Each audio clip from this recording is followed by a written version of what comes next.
Thanks, Shane. Good afternoon, everybody, or morning if it happens to be if you happen to be on the East Coast, or sorry, West Coast. Thanks very much for taking some time to come and participate with us today. Today I'm going to be talking about monitoring exam data with your credential management system. So where does monitoring come into the test development process? If you've been involved in different webinars from Alpine so far, you've probably seen this this graphic before, and it's a summary of Alpine's kind of validity-centered test development process that we use in a lot of situations. It starts out with picking the purpose for the test and thinking about what kind of test we're going to have, identifying the content that should be on the test through domain analysis and blueprint development, creating test items and reviewing those items, trying them out with a sample of people through pre-testing.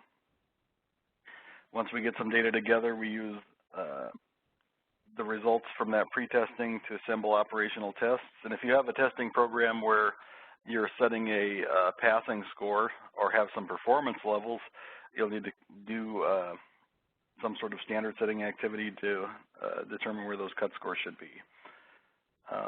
After you've made it through that whole process, you're at a point where you have an operational test form that you're starting to use to make actual decisions.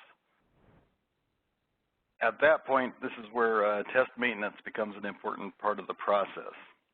We want to make sure that the test continues to perform the way we want it to.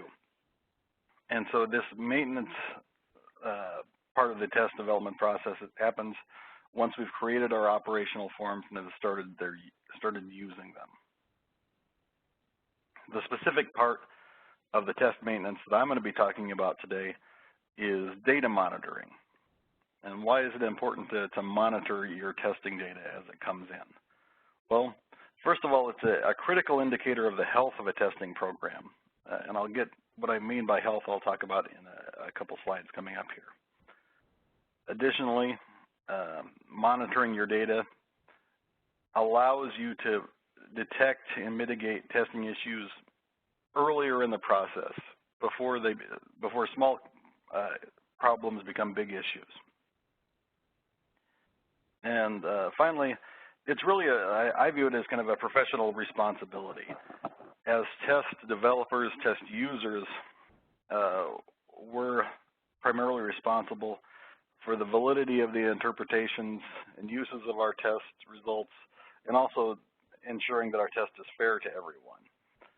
And by monitoring data, we collect evidence to support our assumptions that our test is valid and it's fair for everyone that's involved. And I'll talk about some specific ways you can use data to get at those issues as we go through the presentation. Specifically, what I'm going to be talking about are several issues in monitoring exam data. First of all, I'll talk a bit about interpreting items and form statistics. Next, looking at monitoring item and form performance over time. Then we'll spend some time talking a little bit about test security metrics. We'll talk about recognizing the effect of sample size on these test maintenance activities. How does sample size affect your interpretations of your test data? And we'll talk about the benefits of automating your data monitoring and making your item and form analysis a regular process for you.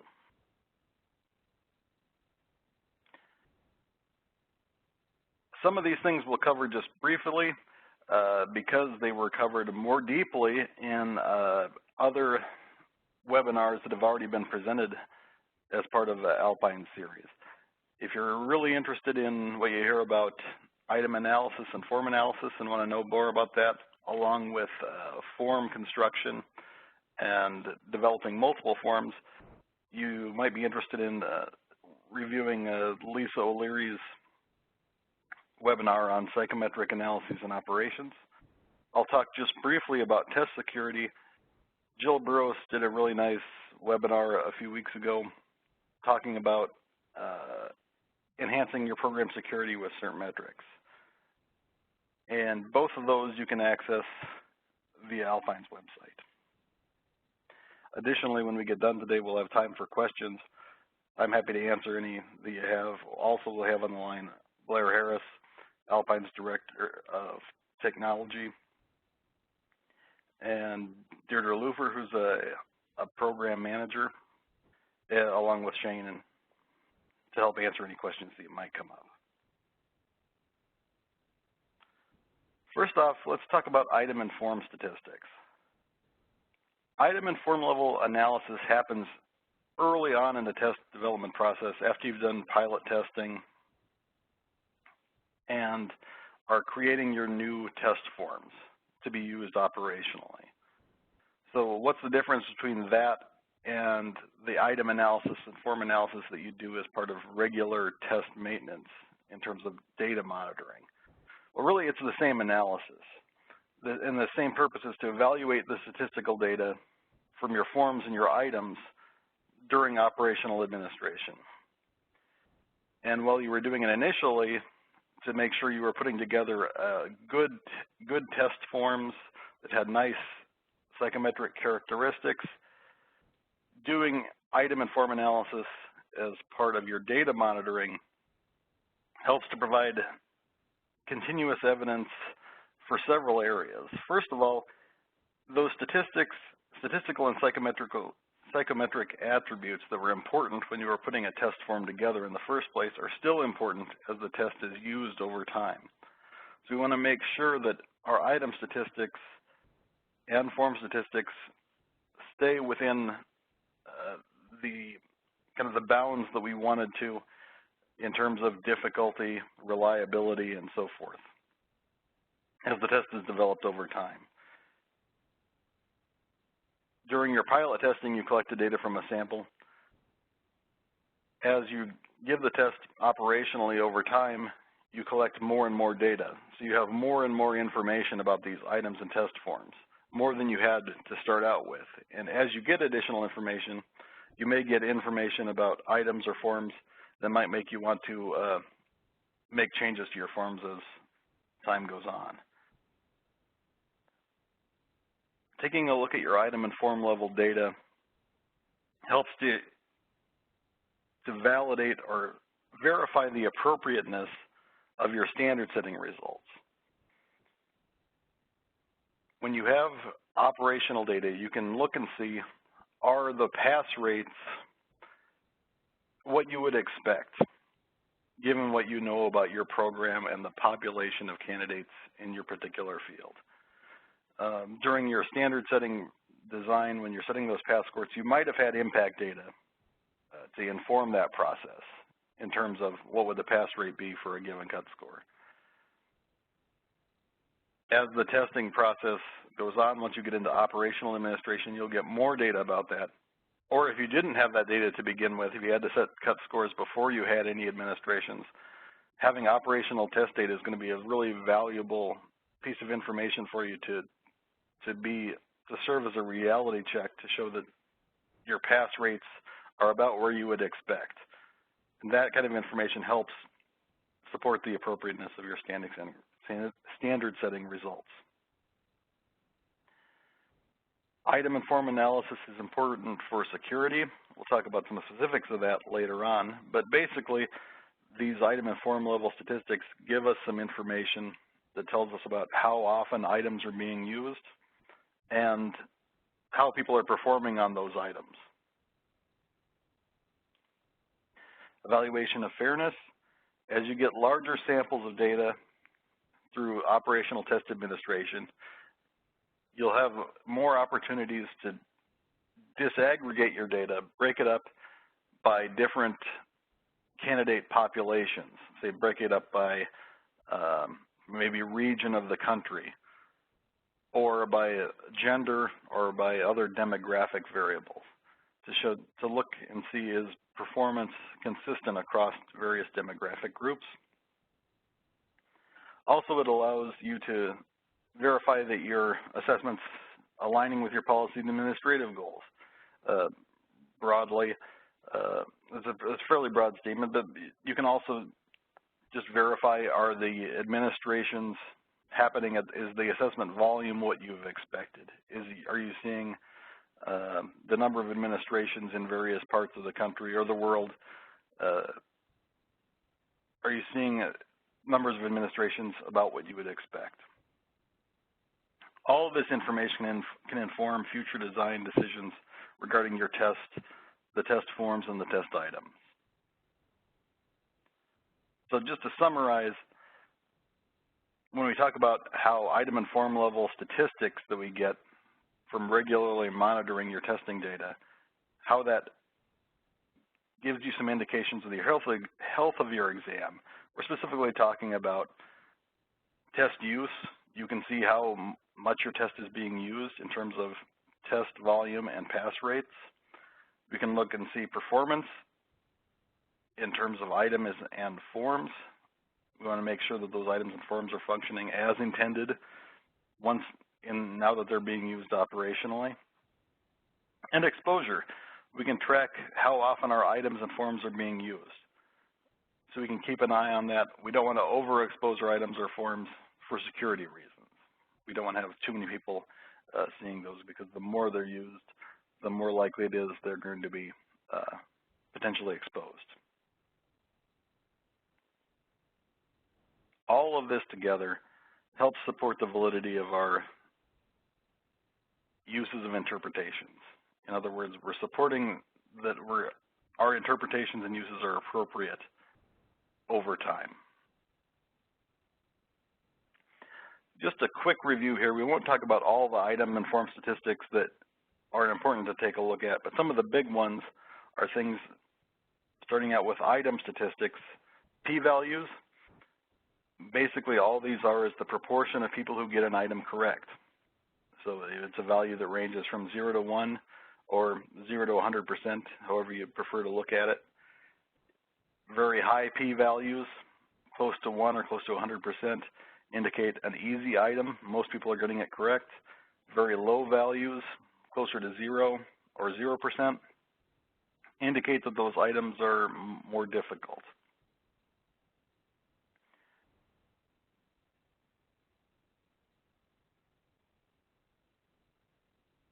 The item score correlation, or item total correlation, you might hear it, or point by serial correlations, you'll sometimes hear it referred to it, is a measure of how well each item fits with the overall assessment. So it's the correlation between people's performance on a given item and the total score of the test. We'd like those values to be closer to, we'd like those values to be positive, because they range from -1 to +1, like all of our correlations. We'd like our values to be positive, and we'd like them to be a bit higher than 0 when possible, so in the 0.3, 0.4, 0.5 range. Items that have strong positive item total correlations indicate that this item does a good job of distinguishing between candidates. We want items where high-performing people get it correct and low-performing people get it incorrect. If we see items that have a low or negative correlation, that indicates that either low-ability people are getting the item correct when high-ability people aren't, which might be indicative of, say, maybe a problem with the incorrectly identified answer key. Or you might just have a value very close to 0 saying that this item doesn't really fit with the rest of the test. People's performance on a given item isn't really related to how well they do on the rest of the test as a whole. So that might be indicative of an item that is really measuring a different underlying construct than the rest of the items on the test. An important metrics for item statistics is response time. If you're using a computer-administered assessment, you might have access to response time data, which can be a useful piece of information, shedding some light on how candidates are spending their time, how much time people are spending on each item. generally we expect to see candidates spending a shorter amounts of time on easier items and longer amounts of time on more difficult items.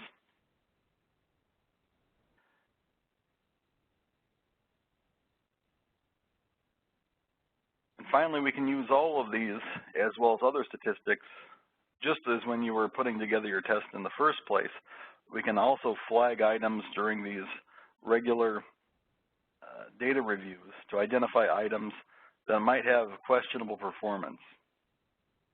If we see items that have p-values that are too high, that might be indicative that item is too easy. If it had a lower p-value when the form was originally created, and all of a sudden we see after a few months the p-value is getting easier and easier, or getting higher and higher, that might be indicative of an item exposure issue, for example. Or it might just be, if we see the opposite effect, an item getting more difficult, that might be indicative of, say, content that's becoming antiquated. Maybe the accepted procedures have changed for that particular issue over time, and it's getting to be kind of out-of-date information. But in any case, we can identify flags to we can put together flags and flagging criteria to identify items that aren't performing well. Additionally, well, p-values and item total correlations look at the item in terms of how many people are getting the item right and how well that item is correlating with the total scores. We can also look more deeply at the item statistics for each option if we're using a multiple choice type item.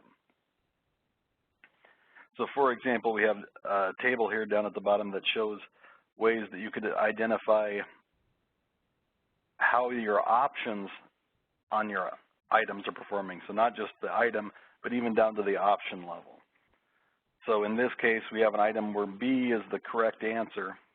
44.5% of people got it correct. But we can also see here that D was a really popular item that was keyed as incorrect. And we can also break that down by the performance on the whole test. So we can break out how many people chose each response based on their overall performance. So here we're seeing an option where several people are picking it, and also a relatively large number of high ability people are answering it. So we may have more information now that the test has been administered. So this item might have looked great based on the pilot test information, but now that we have a larger sample of people, we might want to take another look at this option D to make sure it's not a potentially correct answer.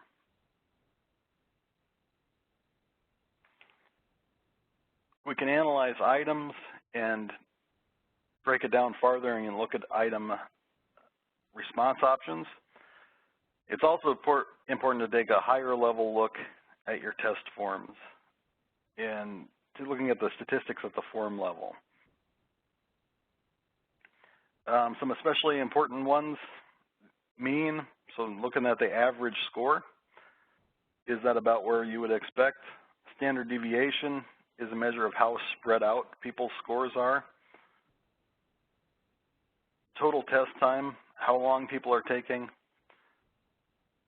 Test reliability, how consistently people are responding to items. A lot of times that's one of the reliabilities we'll measure is alpha, which is a measure of internal consistency.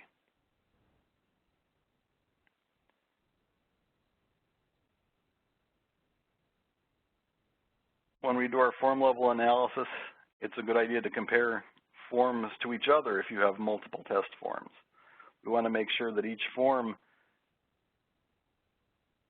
is performing relatively similarly, because we want it to be hopefully a matter of indifference to the candidates which form they happen to take.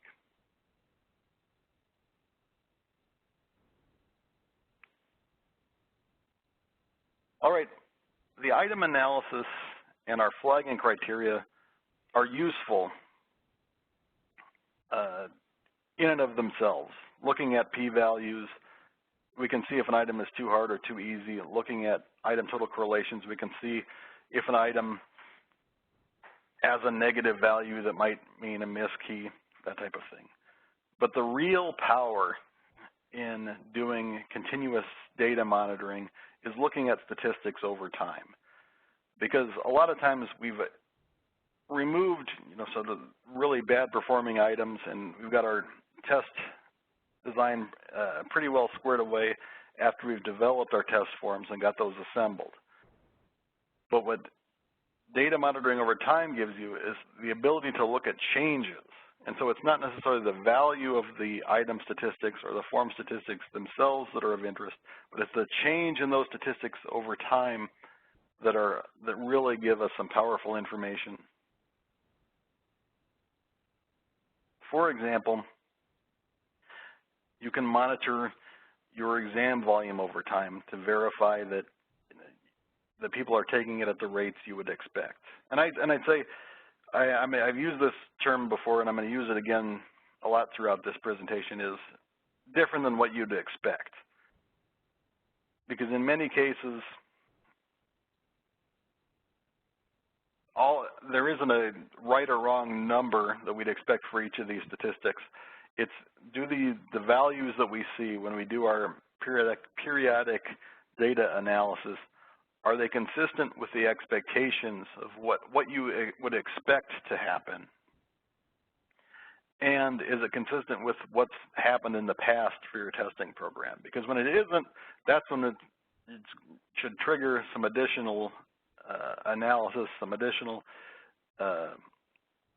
looks at the data to make sure we understand what's going on with the test administrations.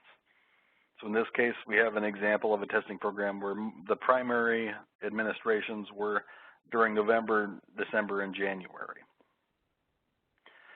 We can also break that out by region. You can see that most of the administrations took place in the U.S. and Canada, with the Asian and Pacific region having the second largest group. Perhaps more important for monitoring assessment quality is to keep an eye on your pass rates. We have an example here where the pass rate started out at about 59% and gradually increased over time.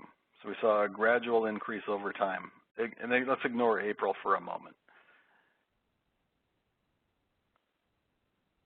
Is a gradual increase over time something that you would expect? That's a question you'd have to ask about your own program.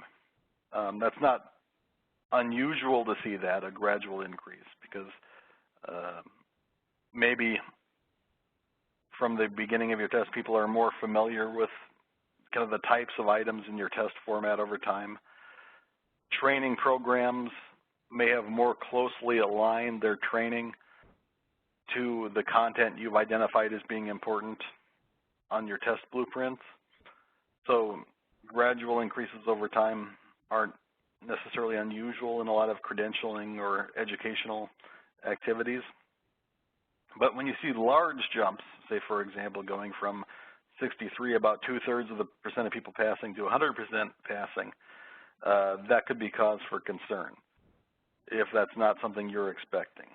That could be an example of a security breach. Your form was exposed and showed up on a test prep website, for example.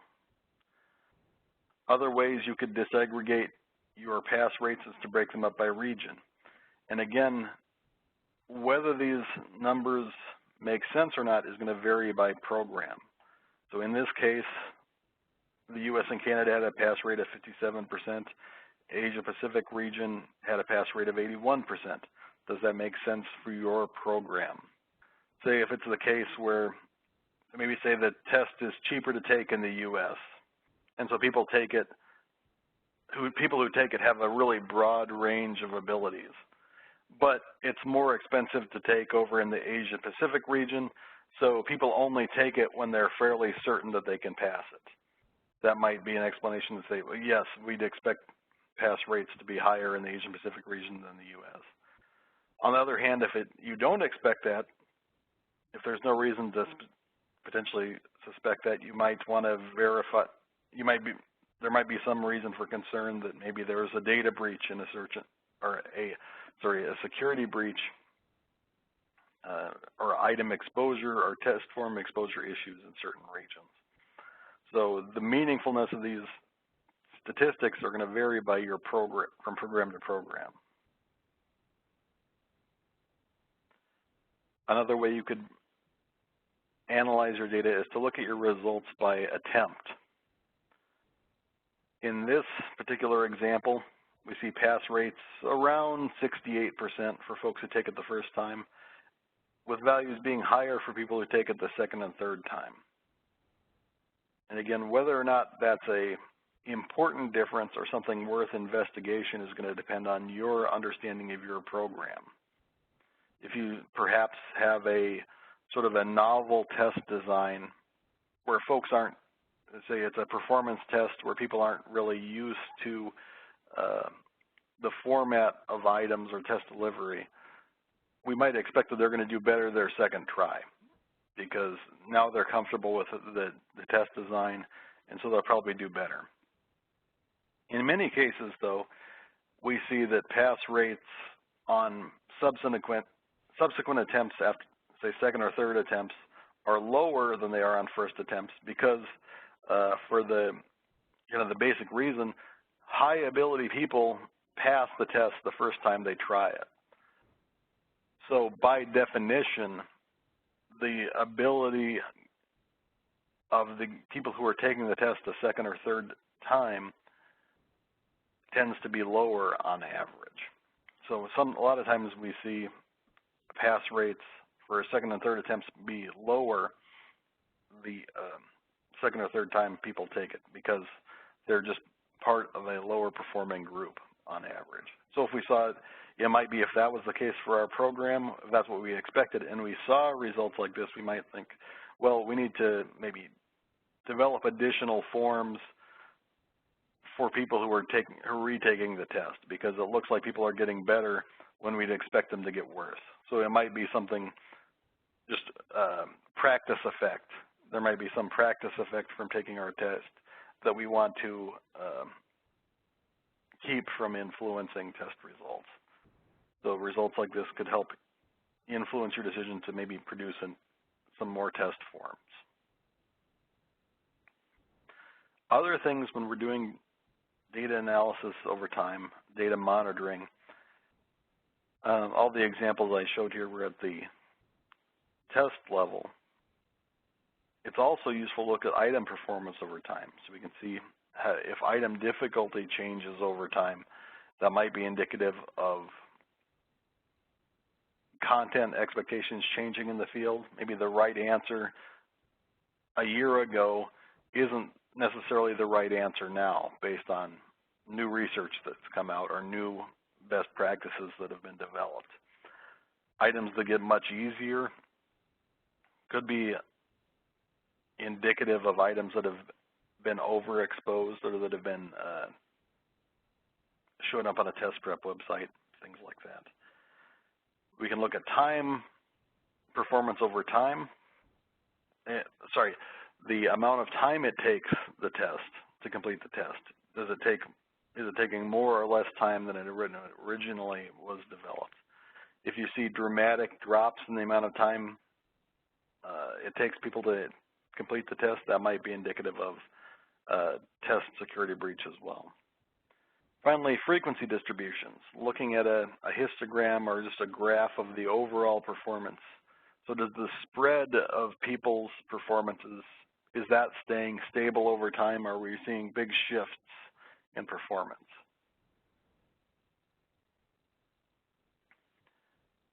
Depending on your program, it could be valuable and useful and important to disaggregate your data by various factors. If you have multiple test forms, it makes a lot of sense to analyze your data by form to make sure your forms are performing equivalently over time.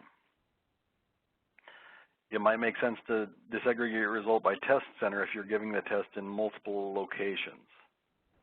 A lot of times test security breaches are in a specific geographic area, and test center results or shifts in test center results over time might help you identify those kind of problems.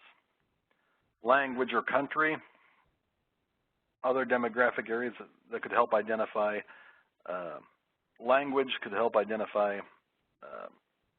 equivalence of performance based on people's language background. Country, again, could help identify either sort of ethnic differences, differences in performance based on ethnic background, or it might be ethnic or racial background, or it might also be a geographic concern in terms of has the test form been subject to a security breach in a particular part of the world.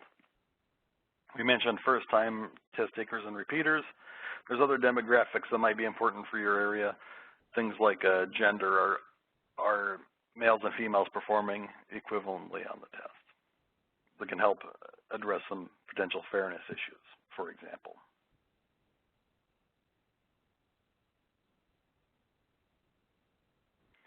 All right, I'll just briefly talk about some security metrics. I mentioned Jill Burrows has a really nice webinar you can look at to get more information about security metrics.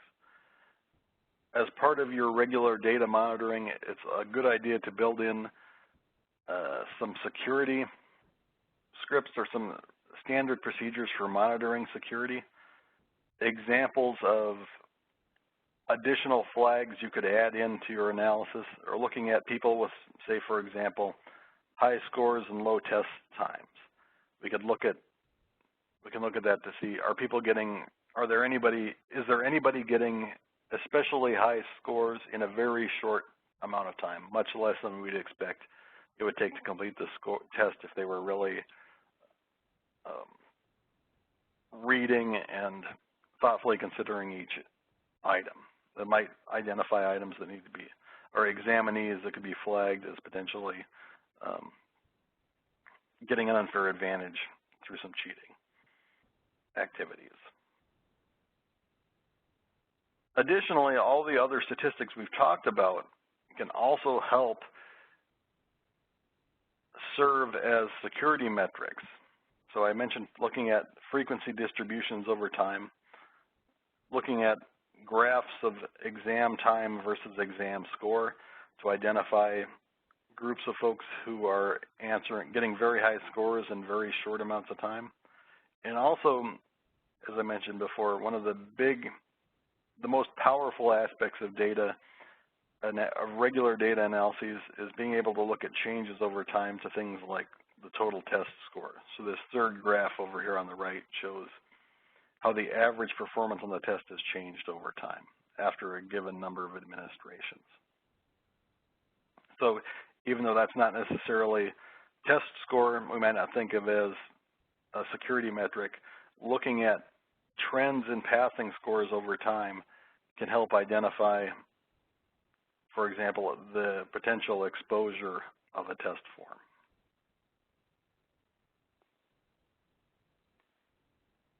Okay.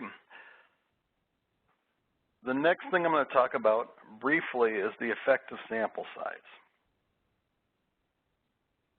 When we're looking at regular data analysis, data monitoring over time, it's important to keep an eye on how much data we're actually working with. So when we're monitoring data, the amount of data that we have to work with, well, obviously it's going to depend on the volume of the program. High volume programs are going to have a lot of data available. But if your particular program has a very small amount of examinees, then you're going to have less data to work with and less ability to kind of disaggregate your data and to break it into a bunch of smaller groups to look at comparisons. The number of forms will make a difference. If you only have one form, you're going to have more data than in a program with a similar volume but that has 5 test forms going at once. How often you monitor, how often you look at your data and do your regular data monitoring will have an effect. The more frequently you look at it, the fewer number of people that are contribute to each one of those time points. The level of disaggregation, how fine you want to break up your groups, and that goes in hand with the size of your subgroups. Say, so for example, if you're disaggregating your data by, say, race and ethnicity, and you split your data into, say, white versus non-white to make the comparison, those groups are going to be larger than if you broke your group into finer demographic characteristics. So if we looked at, instead of non-white, if we disaggregated that into more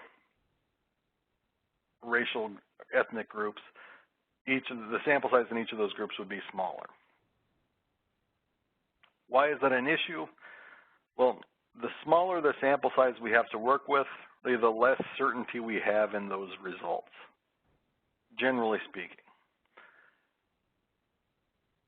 The reason we want to keep an eye on that is because it's important to use caution when we interpret data based on small samples.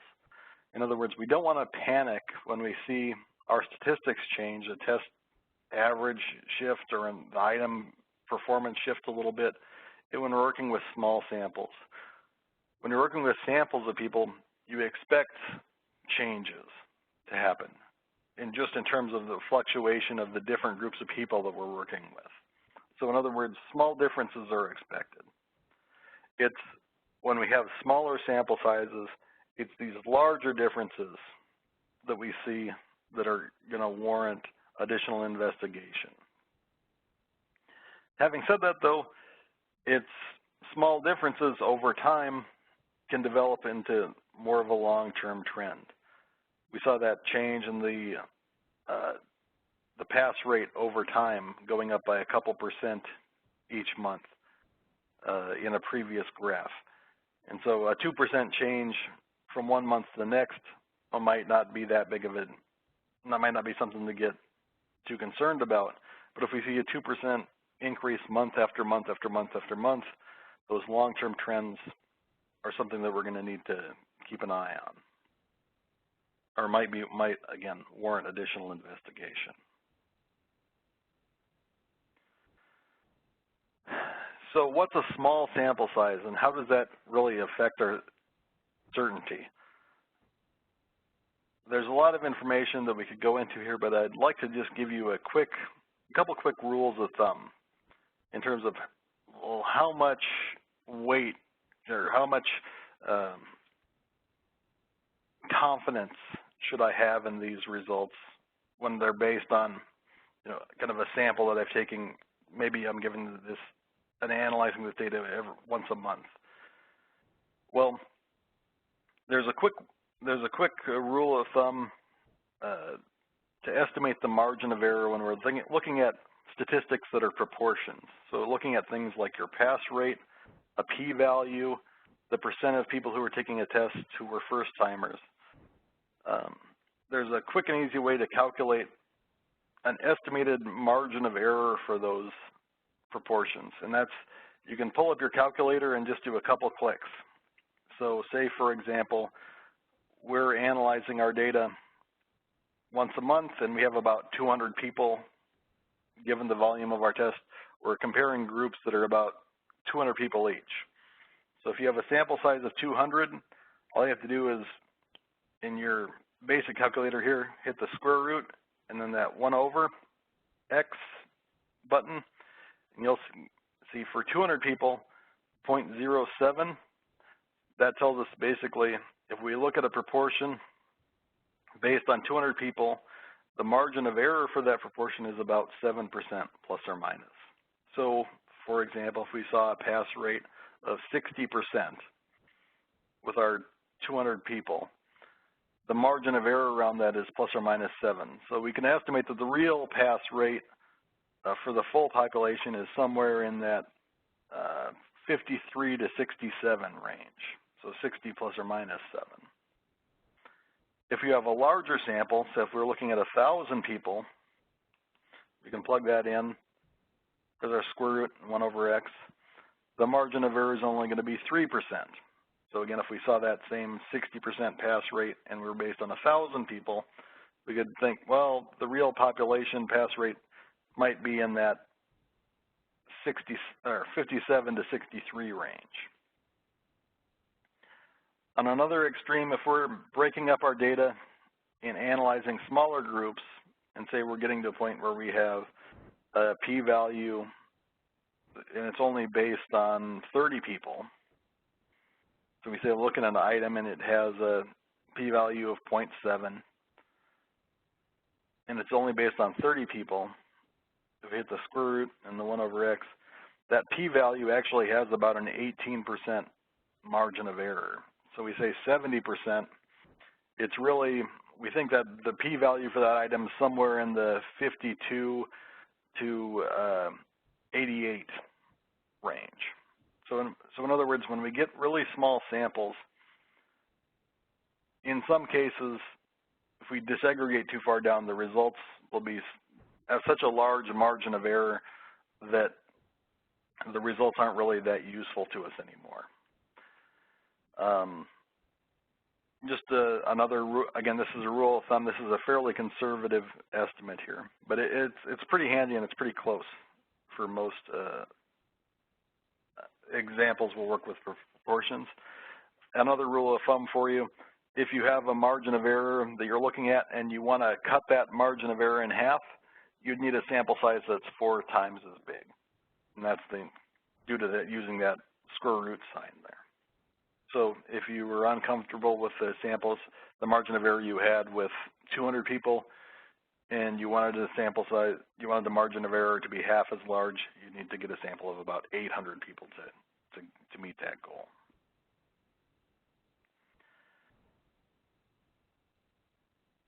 You can adjust your sample size by choosing your monitoring interval.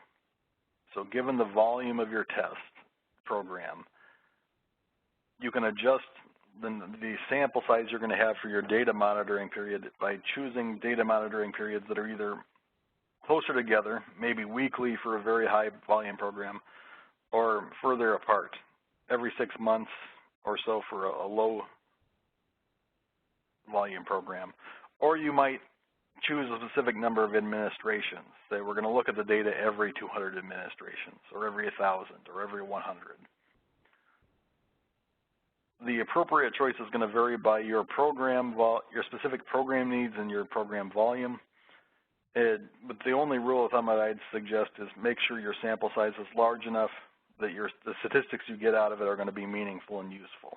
So that your sample size is large enough that the margins of error are going to be small enough that you're comfortable with.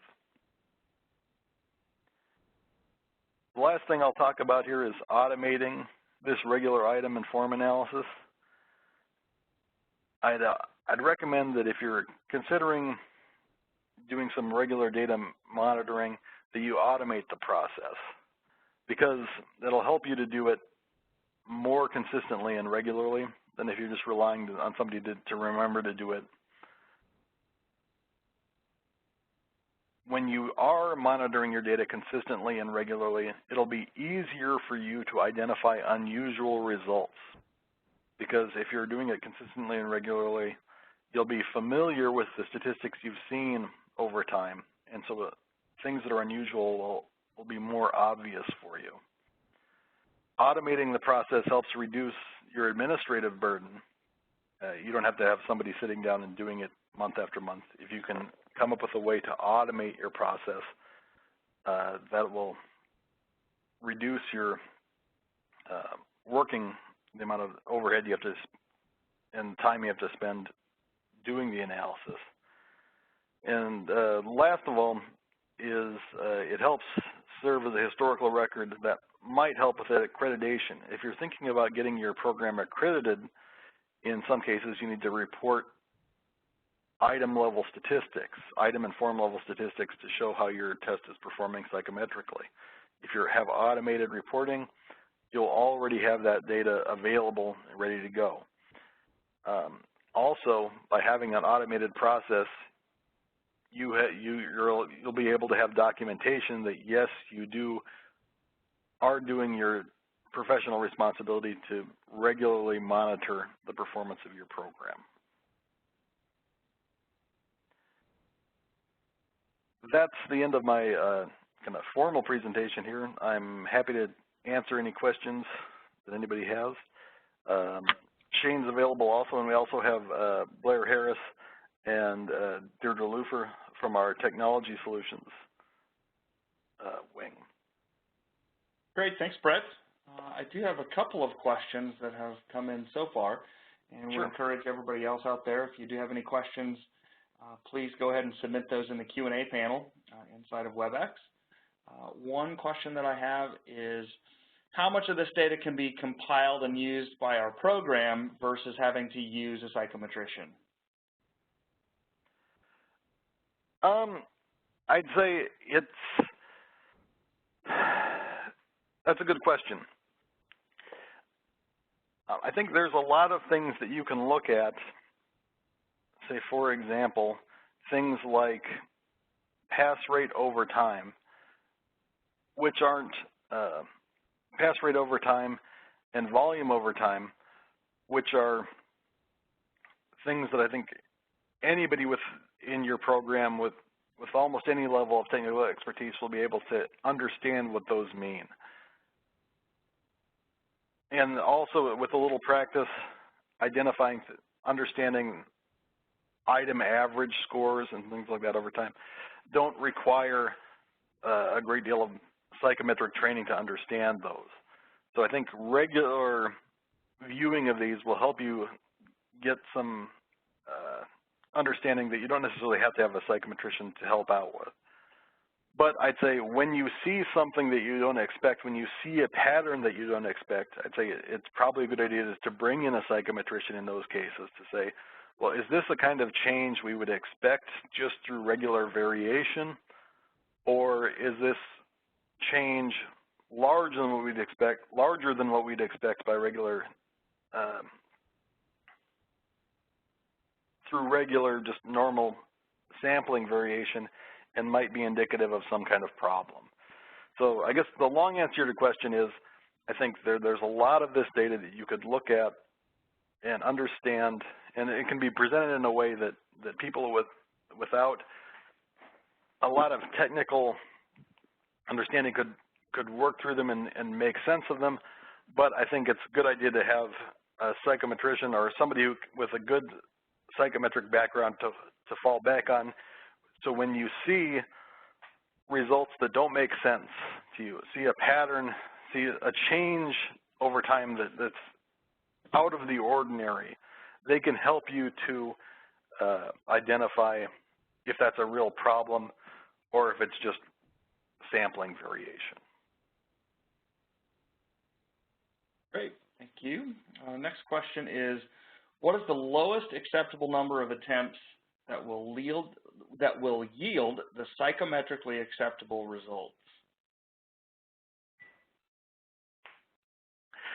That's a good question also. I think I don't know why I always get asked that. It seems like in terms of testing programs, that people always want to know what's the least amount I can use, and nobody ever asks, what's the most I can use. Just joking there, but it's an important issue. I'd say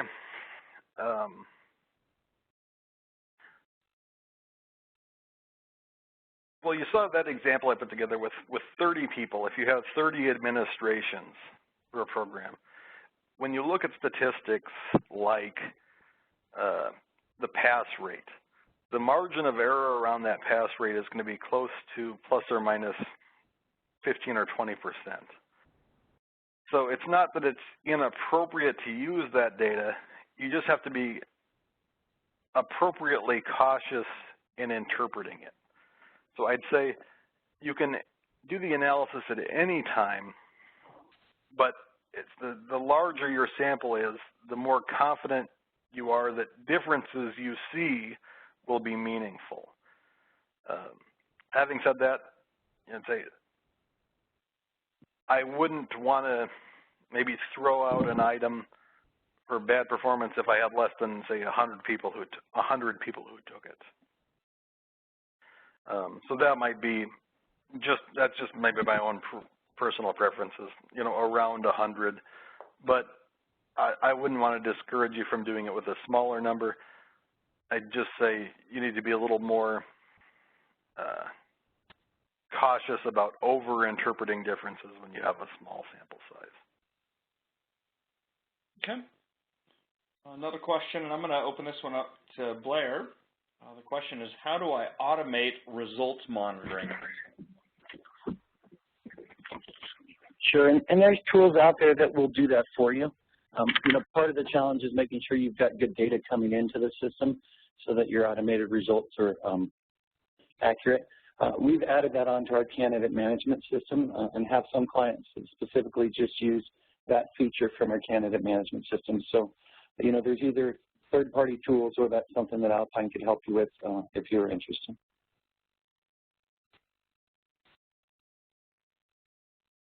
Any other questions out there? Those were the 3 that had come in so far. We'll give everybody just a couple of minutes here to see if there was anything else that came in. While I'm giving everybody a chance to think, just another reminder, our next webinar is part of the Ask a Psychometrician series. This one's going to be on validity evidence, where does it stop? And that is already posted on our website. You can actually access that by visiting alpinetesting.com, and then inside of the newsroom link in the main menu, there is an events tab.